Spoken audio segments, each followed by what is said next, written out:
देखिए, रामदेव बाबा का जो स्टेटमेंट है पूरी तरह से गलत है। रिसेंटली कोरोना महामारी के दौर में भी वो 350 रुपये का बेनिफिट कमा चुके हैं कोरोनिल से अपने।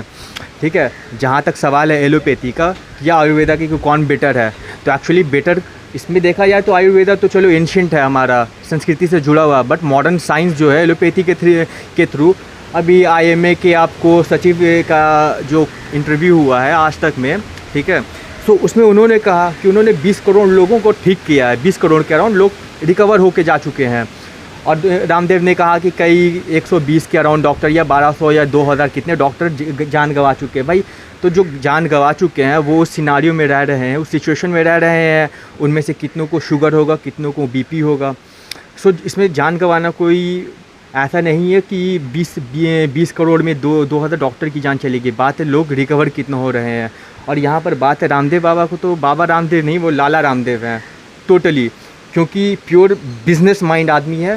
बिज़नेस कर रहे हैं पूरी तरह से, अपने प्रोडक्ट को बेचने के लिए बिज़नेस कर रहे हैं। यहाँ पर हार्ट स्पेशलिस्ट है, ब्रेन स्पेशलिस्ट है, ख़ुद बीमार हुए एम्स के हैं, आचार्य बालकृष्ण बीमार हुए एम्स के हैं। तो यहाँ पर अगर आपको आयुर्वेद से ही लोग इतना ठीक हो सकते हैं तो आपको मॉडर्न साइंस का ज़रूरत ही नहीं है, मॉडर्न ट्रीटमेंट का ज़रूरत ही नहीं है। IMA ने उन पर मानहानि का केस कर दिया है कि अगर ना करें तो 1000 करोड़ का पे जुर्माना लगेगा मानहानि का। सो यहाँ पे रामदेव का जो टोटल स्टेटमेंट है पूरी तरह से गलत है। जहाँ उनकी एक बात से सहमत हैं हम कि डिबेट के दौरान वो कहें कि हमें मिल कर के कुछ फ़ैसला लेना चाहिए। सो हाँ, मॉडर्न साइंस और आयुर्वेद मिल कर के कुछ कर सकता है, बट यहाँ पर बात है कि आप टोटली मॉडर्न साइंस को डिफेम कर रहे हैं। आप इंटरव्यू के दौरान अपने कोरोनिल को ऊपर में रख करके उसका स्पॉन्सरशिप कराते हैं, पे आप न्यूज़ चैनल्स को हर बार डिबेट में आते हैं और अपने प्रोडक्ट का आप स्पॉन्सरशिप करवाते हैं, पैसा पे करते हैं।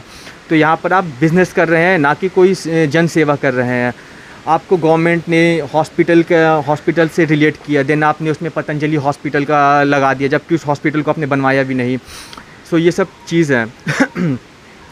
और देखा जाए तो यहाँ पे रामदेव बाबा को IMA से और जितने भी डॉक्टर्स हैं उनसे माफ़ी मांगना चाहिए, रिटन अपॉलॉजी देना चाहिए। गवर्नमेंट इवन के आपको DGCI से शायद आपको केंद्र सरकार से जुड़ा हुआ है, हमारे स्वास्थ्य मंत्री से जुड़ा हुआ है। यहाँ पर जब आपने सवाल उठाया तो आपने डायरेक्ट प्राइम मिनिस्टर को ही डिफेम किया, हेल्थ मिनिस्टर को डिफेम किया, जबकि खुद हमारे प्राइम मिनिस्टर ने कहा कि जब तक दवाई नहीं तब तक ढिलाई नहीं। सो ये चीज़ है। सो आई गेस रामदेव बाबा ने जो कहा है, ये लाला रामदेव ने जो कहा है वो गलत है पूरी तरह से। एक्चुअली क्या है कि अभी लास्ट मंथ रमज़ान था, हमारी पूरी फैमिली 6 लोग की है, हम 6 लोग आई गेस बीमार हुए थे बुरी तरह से, और सिम्टम भी था कोरोना का, हमारा सिम्टम्स कोरोना का था। बट जो हमारे फैमिली डॉक्टर हैं उन्होंने जो दवा दिया, हमारी पूरी फैमिली वही दवा खा करके रिकवर कर गई। अब जो है, जैसे कि हमारे पिताजी हैं, उनका एज ज़्यादा, रिटायर्ड आदमी है, तो उनको रिकवर होने में टाइम लगा। अभी भी कमज़ोर हैं, 20 दिन से कमज़ोर हैं, चलते फिरते कम है थोड़ा, बट रिकवर कर गए। सो ये हम लोगों ने कोई आयुर्वेदा का ट्रीटमेंट नहीं लिया, ना कोई योगा किया। जो मॉडर्न दवा था उसी दवा से हमारी फैमिली ठीक हुई। और भी बहुत बड़े बड़े लोग हैं जिनके पास बेशुमार पैसा है, बट इस कोरोना में पैसा से या मॉडर्न साइंस या आयुर्वेदा से नहीं बच सके। बात यह है कि आपको ये वायरस इन्फेक्ट कितना कर रहा है, आपके बॉडी पे इफेक्ट कितना डाल रहा है, आपका रिकवरी रेट क्या है, हॉस्पिटल का ट्रीटमेंट कैसा है, आपको कैसा से फैसिलिटी प्रोवाइड किया जा रहा है, ये सभी सिनारियो यहाँ पर। हमारे बिहार का स्थिति अब पटना शहर राजधानी में है, तो राजधानी में तो चलो खैर कई बड़ी हॉस्पिटल है, लेकिन आप हमारे पटना से बाहर निकल कर के गाँव में देखिए, आप गांव की तरफ जाइए, यहाँ पे गांव में जो स्थिति है वो काफ़ी दयनीय स्थिति है। लोग को खाने का पैसा नहीं है। यहाँ पर लॉकडाउन लगा हुआ है, जो डेली मजदूर है उन लोग, आपको क्या लगता है बीमार होने पर रेमडेसिविर ले सकता है? नहीं ले सकता है। या कोरोनिल के लिए रजिस्ट्रेशन कर सकता है? नहीं कर सकता है। Subscribe now and press the bell icon, never miss an update.